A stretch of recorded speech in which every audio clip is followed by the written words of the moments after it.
পুরো পৃথিবীতে যারা আসলে জুলুম করতেছে তাদের আসলে বাস্তবতা আসলে খুবই নিকৃষ্ট হয়েছে। যারা জালিমের পক্ষে অবস্থান নিয়ে সাধারণ মানুষের কণ্ঠকে চিপে ধরছে, সাংবাদিকদের কণ্ঠকে রোধ করছে, সবার নিরাপত্তা নিশ্চিত করে, পাশাপাশি সুষ্ঠু ন্যায় বিচার যাতে নিশ্চিত করে।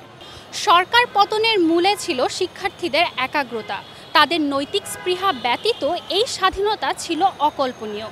জেনজি খ্যাত এই জেনারেশন পরবর্তী সরকারের কাছে কি চায় চলুন জেনে নেই। আন্দোলনের প্রেক্ষাপটটা ছিল বৈষম্যকে রিমুভ করা।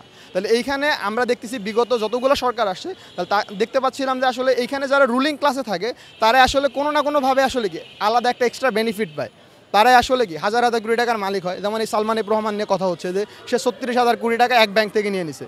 তাহলে এই যে একটা ক্লাস হচ্ছে অতি সুবিধা পায়, যার কারণে সে আসলে ফুলে পেঁপে ওঠে, আর রেস্ট অফ দ্য পিপল আসলে বঞ্চনার শিকার হয়। তাহলে আমাদের অর্থনীতিটা এমনভাবে চলতেছে যাতে আসলে অল্প কিছু মানুষজন বেনিফিটেড হয় আর বেশিরভাগ মানুষ আসলে ক্ষতিগ্রস্ত হয়। তাহলে এই বৈষম্যমূলক অর্থনীতিটা আসলে কী করা উচিত, বন্ধ করা উচিত। এবং লাস্টলি হচ্ছে যে মানে এই জিনিসগুলো যদি এগুলো তো আসলে পিপলের এক্সপেকটেশন, বা আসলে আপনি যদি ইউথদের সাথে কথা বলেন তাহলে এই জিনিসগুলো মানে সবারই এক্সপেকটেশন। তাহলে এই এক্সপেকটেশনগুলো তারা দাবি করতেছে, কারণ হচ্ছে তারা আসলে একটা জালিমকে এখানে অপসারণ করছে, এবং জালিমরা আসলে এই জিনিসগুলো আমাদেরকে এখানে দেয় নাই বিদে আসলে কী করছে, আমরা আমাদের ভয়েসগুলো রেজ করছি। এবং এটা আসলে আপনি দেখেন যে এই পুরো পৃথিবীতে যারা আসলে জুলুম করতেছে তাদের আসলে বাস্তবতা আসলে খুবই নিকৃষ্ট হয়েছে। কারণ হাসিনার একটা এক্সাম্পল। তাহলে অন্যান্যরাও যদি আমাদের এই কাঙ্ক্ষিত প্রত্যাশাগুলো যদি বাস্তবায়ন না করে, এটা তাদের জন্য তো আসলে একটা মানে শিক্ষণীয় বিষয়। যেমন আপনি গাদ্দাফির কথা দেখেন, আপনি শ্রীলঙ্কার এই যে রাষ্ট্রপ্রধানদের ইয়ার দিকে তাকান, তখন আমাদের শেখ হাসিনা একই জিনিসই করছে আর কি। তাহলে পরবর্তীতে আমার আহ্বান থাকবে তারা যাতে আসলে এই কাঙ্ক্ষিত যে পরিবর্তনগুলো আমরা চাই, এই পরিবর্তনগুলো যাতে তারা করে এবং এই জিনিসগুলো যাতে বাস্তবায়ন করে, তাহলে আসলে সেও ভালো থাকবে এবং পিপলও ভালো থাকবে আর কি। সাবেক যে সরকার আমাদেরকে যেভাবে শাসন বা শোষণ করে গেছে, এরকম কোনো কিছু যাতে আমাদের পরবর্তী সরকারের কাছ থেকে পেতে না হয়, এতটুকু আমাদের প্রথম দাবি থাকতে পারে।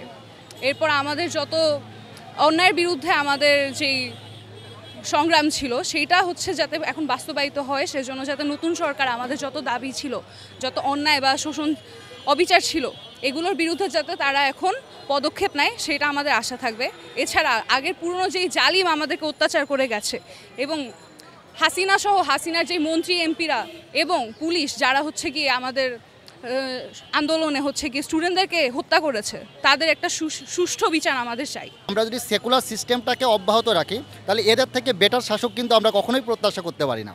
তাহলে আমাদের দরকার কি একটা ইসলামিক ব্যবস্থা, একটা ইসলামিক আইডিওলজিক্যাল চেঞ্জ, যেটার মাধ্যমে ওমর, আবু বক্কর, ওসমান আলী বা এই ধরনের শাসকগুলো ইসলাম ইতিপূর্বে উপহার দিয়েছে, এবং যেটা হচ্ছে যে পুরো গ্লোব থেকে জুলুম এবং জালিমদেরকে অপসারণ করছে। তাহলে আমাদের স্টুডেন্ট বা ছাত্র জনতা সবার একটা দাবি হচ্ছে কি, যে এখন একটা চান্স, যেই চান্সে আমরা শুধুমাত্র একজন জালিমের প্রত্যাহার না, আমরা এই জুলুমের যে ব্যবস্থা, এই সেকুলার গণতান্ত্রিক যে ব্যবস্থা, এই ব্যবস্থাকে চেঞ্জ করে একটা ইসলামিক রাষ্ট্র ব্যবস্থা, খিলাফত ব্যবস্থা, এইটার মাধ্যমে একটা আমূল চেঞ্জ দরকার।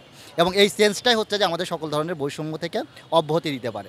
আমাদের দাবি দেওয়া হচ্ছে এই জালিমকে যারা প্রোটেক্ট করছে, সচিবালয়ের বিভিন্ন যারা আছে, প্রশাসন, যেমন পুলিশের একজন আমি নাম জানি আঞ্জুমান কালাম, তাকে এখন সে যখন জালিমের শেখ হাসিনার আন্ডারে ছিল, সে বিভিন্ন ধর্মের মতের মানুষদেরকে জুলুম নির্যাতন করছে, তাহলে তো তাকে বহিষ্কার করা উচিত, তাকে চাকরিচ্যুত করা উচিত, তাকে বিচারের আওতায় নিয়ে আসা উচিত। কিন্তু আমরা দেখতে পাইলাম তাকে চাকরিচ্যুত, বহিষ্কার, বিচারের আওতায় না এনে বরং তাকে সিআইডির উচ্চপদস্থ একটা পদে তাকে কিন্তু বহাল করা হয়েছে। এরকম অনেক প্রোটেক্টর কিন্তু এখনও রয়ে গেছে, বিচার ব্যবস্থায় রয়ে গেছে, প্রশাসন ব্যবস্থায় রয়ে গেছে, শিক্ষক পেশায় রয়ে গেছে। সমস্ত জায়গা থেকে আমি বলতে চাই ওভারঅল এই ব্যবস্থার যে সমস্ত জায়গা থেকে যারা জালিমের পক্ষে অবস্থান নিয়ে সাধারণ মানুষের কণ্ঠকে চিপে ধরছে, সাংবাদিকদের কণ্ঠকে রোধ করছে, ছাত্রদের কণ্ঠকে চিপে ধরছে, তাদের কথা বলার স্বাধীনতাকে হরণ করছে, তাদের প্রত্যেককেই বিচারের আওতায় নিয়ে আসতে হবে। যে সরকারই আসুক, আমার চাওয়া একটাই, যাতে এই সুষ্ঠু জাস্টিস পাওয়ার যে ব্যাপারটা, যার জন্য আমরা লড়াই করে এসেছি, যেখানে আমরা জাস্টিস পাইনি, সেই জাস্টিসটা যাতে আমাদের নিশ্চিত করা হয়, এটাই আমার সরকারের কাছে প্রথম চাওয়া হবে। এবং মেয়েদের সুরক্ষা যাতে নিশ্চিত করা হয়, সবার নিরাপত্তা নিশ্চিত করে, পাশাপাশি সুষ্ঠু ন্যায় বিচার যাতে নিশ্চিত করে। আমাদের হচ্ছে এই রিসেন্টলি আমাদের একটা দাবি দেওয়া উঠেছে যে লেজুর ভিত্তিক ছাত্র রাজনীতির বন্ধের ব্যাপারে। তো আমরা দেখেছি যে গত সাল থেকে আমরা দেখেছি এই লেজুর ভিত্তিক ছাত্র রাজনীতির কারণে ছাত্রলীগ হলে যেসব নৈরাজ্য, গেস্টরুম, গণরুম প্রচার করেছে, সেটা একেবারে অনাকাঙ্ক্ষিত, এবং যার কারণে শিক্ষার্থীদের মেধার কোনো বিকাশ হচ্ছে না।